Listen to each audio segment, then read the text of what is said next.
So I got this old Kenwood receiver here, and it works. It powers on and everything, but a lot of the switches are flaky, the pots are all shot and everything, and it's just really dirty. So I'm going to go ahead and clean it up and see if we can get it to work any better.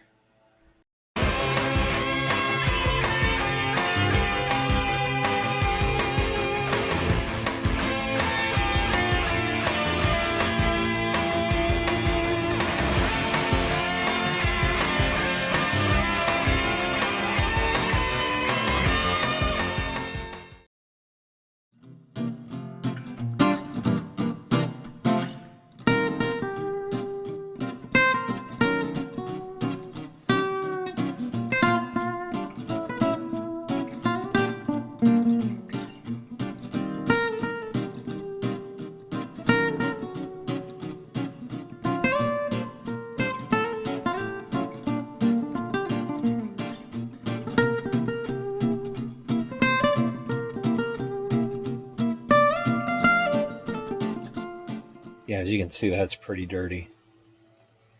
I'm going to need to get a vacuum in here or a little bit closer. Yeah, you see all that dirt and garbage in there. I have to get like a either can of compressed air or vacuum in there, clean some of that stuff out. So we'll come back with that. Okay, now once you take you can pull all these knobs off. They just pull right off. And there's two of them that have, I already removed this one. There's two of them that have nuts on them and washers. So you just remove that and this whole cover will come off, and we'll take that off. I forgot to mention there's a screw under the tuner. So you need to take that off first too. One thing you want to do when you take the cover off is over here on both the left and the right, there's basically what look like fuses, but they're not fuses. They're actually, that's actually what illuminates this, the radio dial there. There's also lights up here as well that illuminate the VU meters, and there's one here as well that lights up that stereo notification or whatever you want to call it.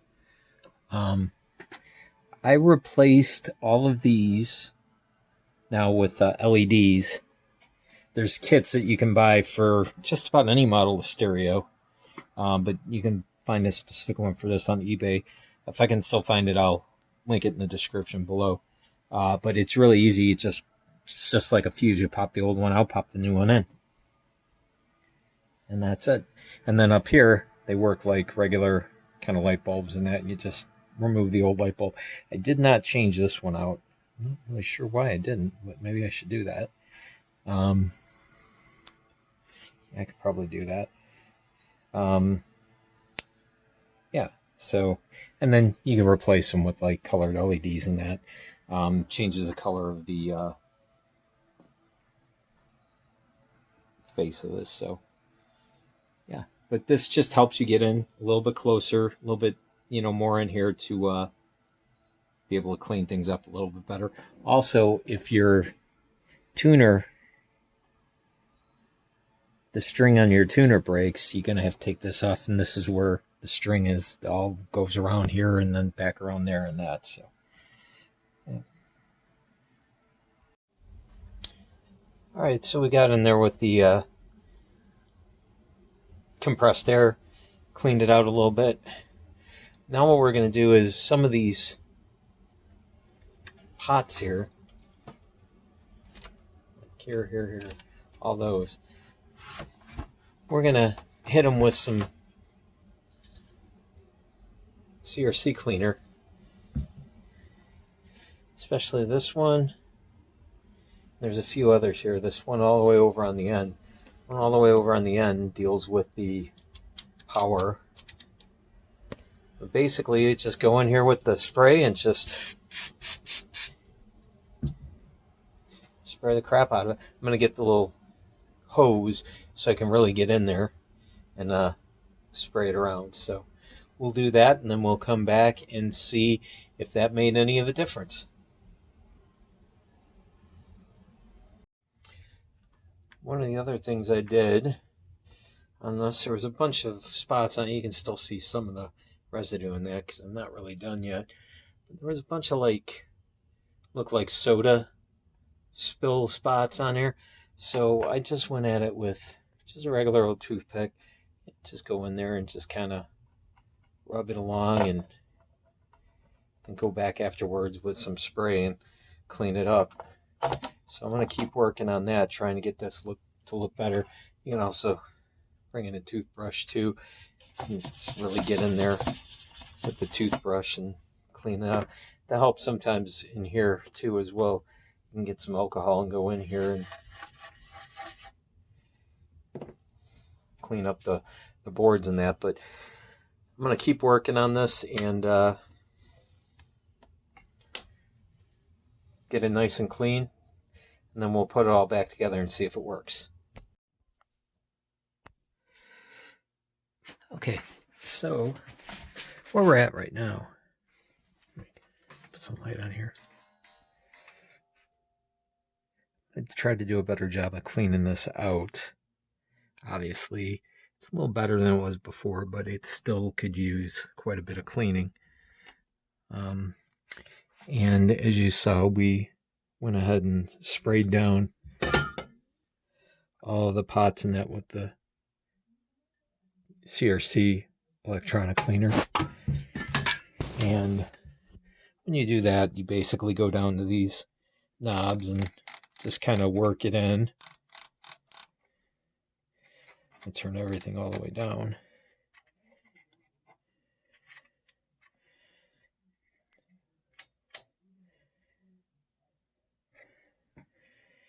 That's already off. So put the relevant knobs on here. Well, I don't know what, let me see here.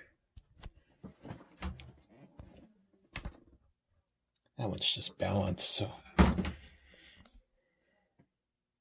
Or actually, see, this power. It's headphone jack, bass, treble, balance, volume, source, and tuning. Okay. I hooked up a speaker down here.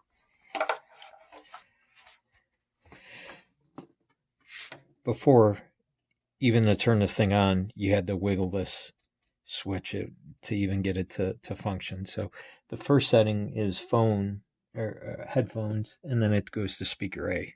So that's headphones. That's speaker A. I hear noise coming out of the speaker, so that's pretty much a good sign.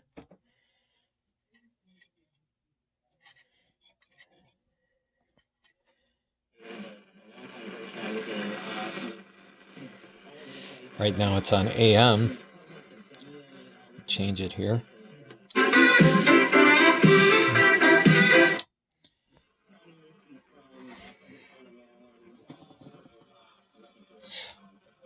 Let me turn the volume down a little bit there. I don't want to get copyright strike. So that was FM stereo, FM mono. This is, I think, phono and AUX is the last one. So it looks like it's working now, just fine. Let me go back. I'm going to see if I can find some kind of talk on AM or something.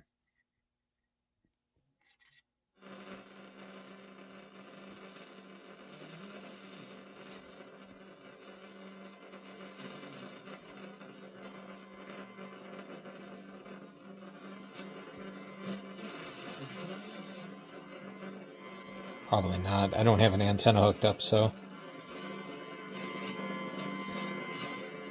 Let me see if I can find some talk on FM so I don't get copyright strike. Okay, this is talk. I don't know how much it's going to last because it's commercial. But turn bass all the way up. Bass all the way down. Treble all the way up. Treble all the way down.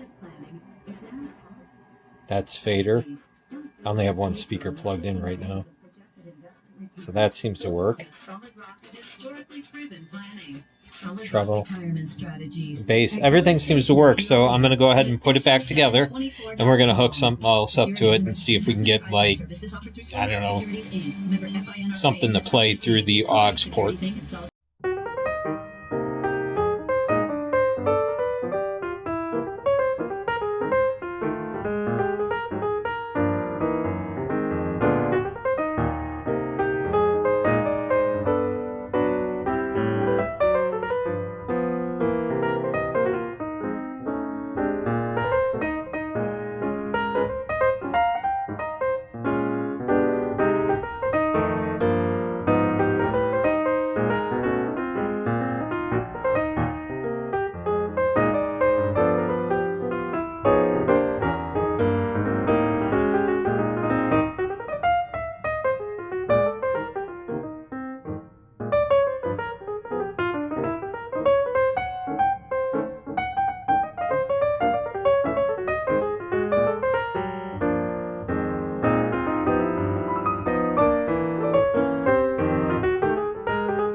Alright, well, the only thing I could find was this record that I always play when I'm testing these turntables, and I figured I hooked this turntable up.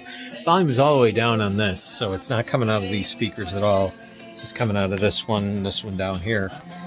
So, turn the volume up and down. Works fine.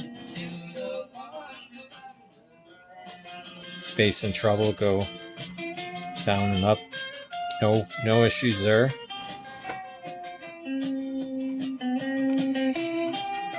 And balance. It's all coming out of this speaker now. All coming out of that speaker now.